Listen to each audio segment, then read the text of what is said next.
Vidéo de révision 1, partie 2. Cette deuxième partie est consacrée aux traites négrières. Durant cette partie, les élèves ont d'abord été partagés en deux groupes. Un groupe qui s'est intéressé à la Marie Séraphique, un navire négrier, et un groupe qui s'est intéressé à un homme, Oloda Equiano. Nous allons d'abord voir le travail du deuxième groupe. Le deuxième groupe devait rédiger une biographie de ce personnage, Oloda Equiano. Ce personnage, qui est-il?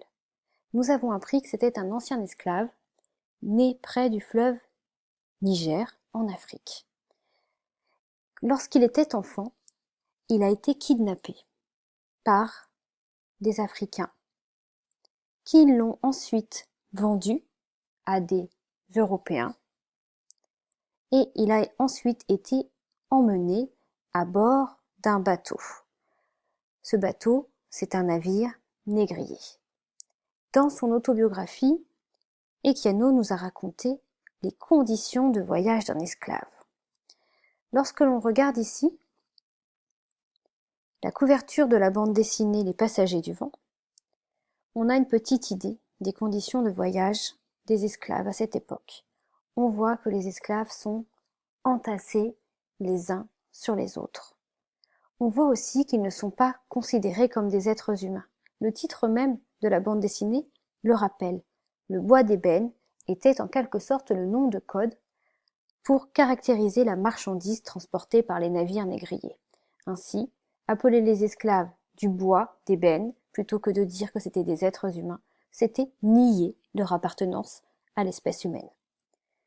Puisqu'ils n'étaient pas considérés comme des humains, leurs conditions de vie à bord du bateau étaient exécrables, les uns sur les autres, avec la chaleur, la transpiration, ceux qui avaient le mal de mer, les pots où les esclaves devaient se soulager lorsque les moments sans sortir sur le pont étaient trop longs.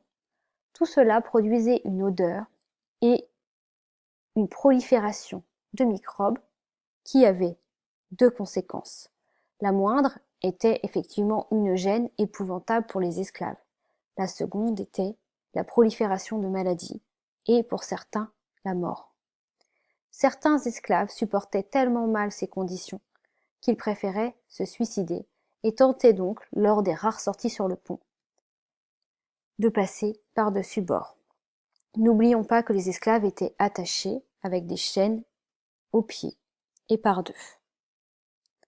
Lorsque les esclaves avaient réussi à survivre à ce trajet, arrivés aux Antilles, sur l'île de la Barbade, pour le cas des Equiano, ils étaient vendus. La vente était bien organisée. Les esclaves étaient triés, puis parqués comme des animaux dans des enclos. Et les acheteurs venaient faire leur marché. À ce moment-là, très souvent, les familles étaient séparées.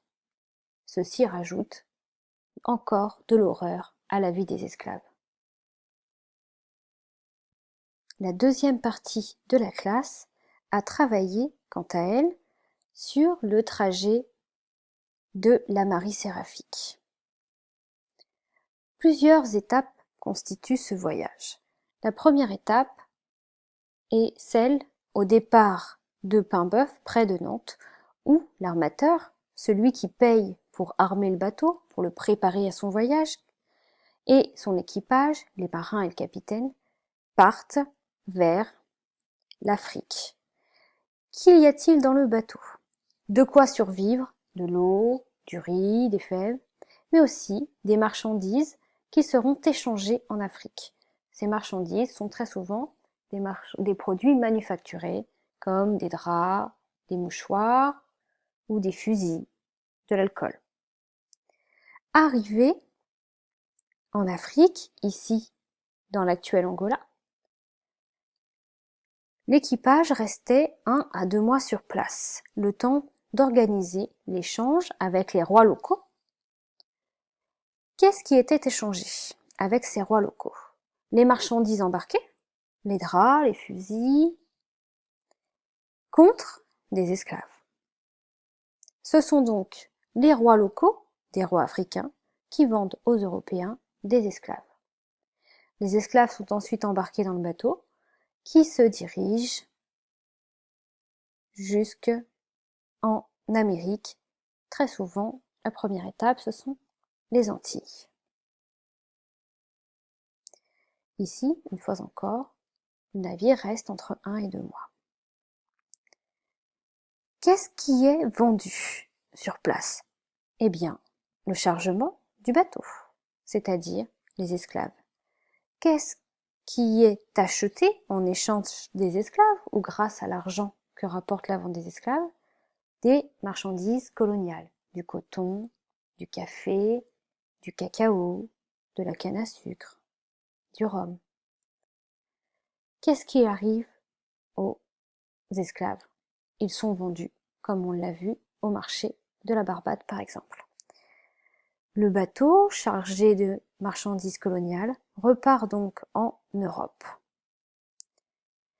Au total, ce voyage prend environ 1 an. Quel bilan humain faire pour ce voyage?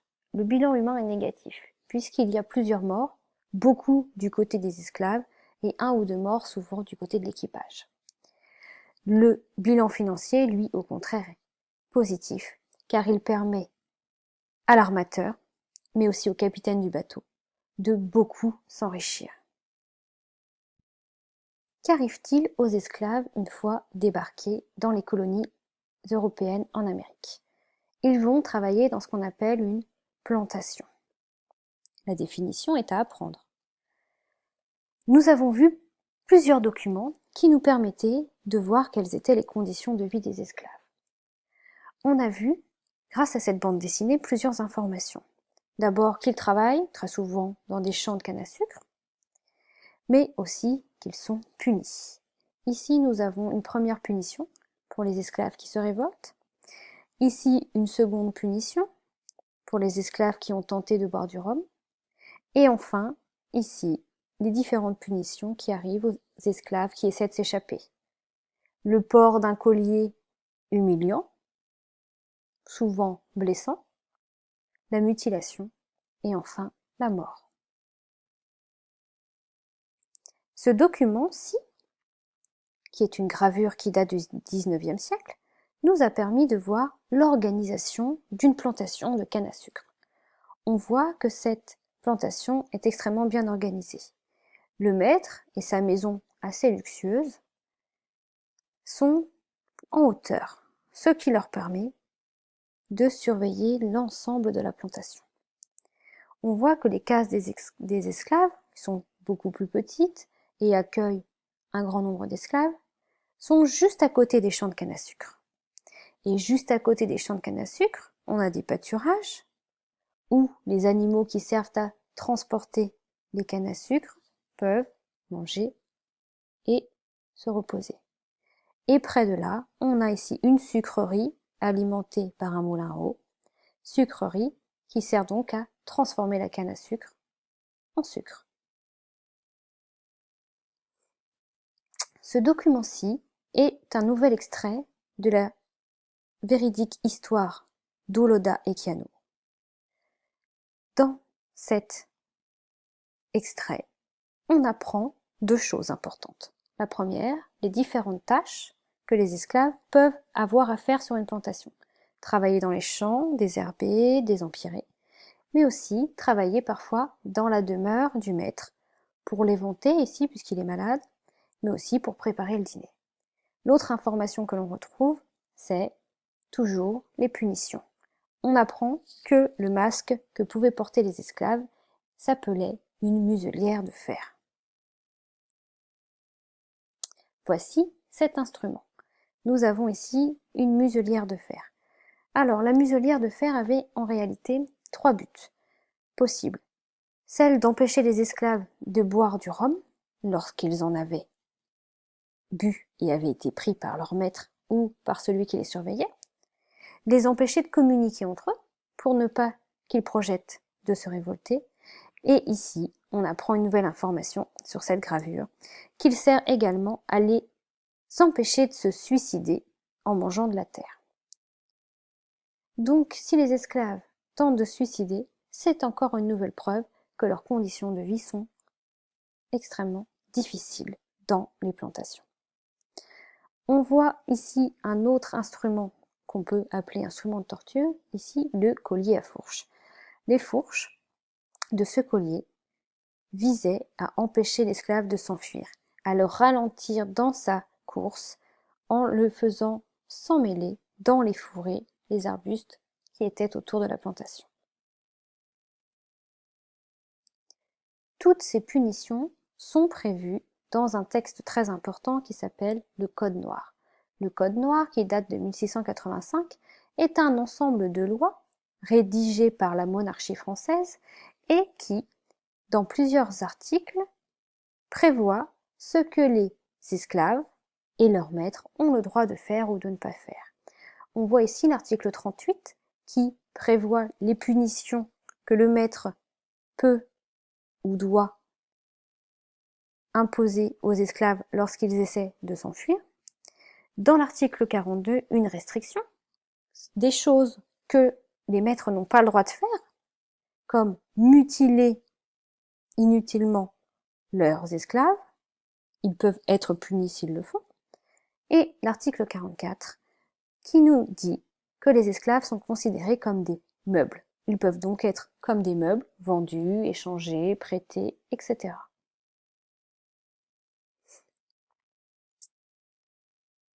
Alors, pour résumer toute cette histoire de traite négrière, un schéma très important est à connaître par cœur. C'est celui du commerce triangulaire. Donc, celui-ci permet de réviser la leçon en rappelant que le point de départ, c'est l'Europe. Des ports importants européens qui vont être des grands ports négriers sont Londres, Nantes et Bordeaux. Les navires partent de l'Europe en direction de l'Afrique et ils vont ensuite en Amérique. Les différentes couleurs nous permettent de rappeler ce qui se trouve à l'intérieur du bateau. Entre l'Europe et l'Amérique, on trouve des produits manufacturés, des armes, du tabac, des bijoux, des textiles. Entre l'Afrique et l'Amérique, des esclaves. Et entre l'Amérique et l'Europe, des produits coloniaux. Enfin, dans une dernière partie, et grâce à la page 16 notamment, nous avons pu voir quel était l'intérêt du commerce atlantique pour l'Europe. On voit très bien dans cette carte que beaucoup d'États européens possèdent des colonies un peu partout dans le monde. Effectivement, les grandes puissances coloniales sont à l'époque l'Espagne, le Portugal, la France, l'Angleterre et les Provinces-Unies actuelles, Pays-Bas. Pourquoi est-ce que c'est intéressant d'avoir des colonies? Eh bien parce que le commerce qui est fait ici, comme le commerce triangulaire, permet à ces pays de s'enrichir. Puisque posséder des colonies rapporte beaucoup d'argent, les puissances européennes se sont souvent battues pour en posséder le plus. Et cette possession importante de colonies a permis à l'Europe d'être au centre du monde, au centre des échanges, et donc de dominer économiquement les autres continents. Voilà, cette vidéo est terminée. Elle est un petit peu longue, mais elle vous permet de revoir tout ce que nous avons dit et vu dans la leçon. Alors je vous souhaite de bonnes révisions et une bonne réussite au contrôle.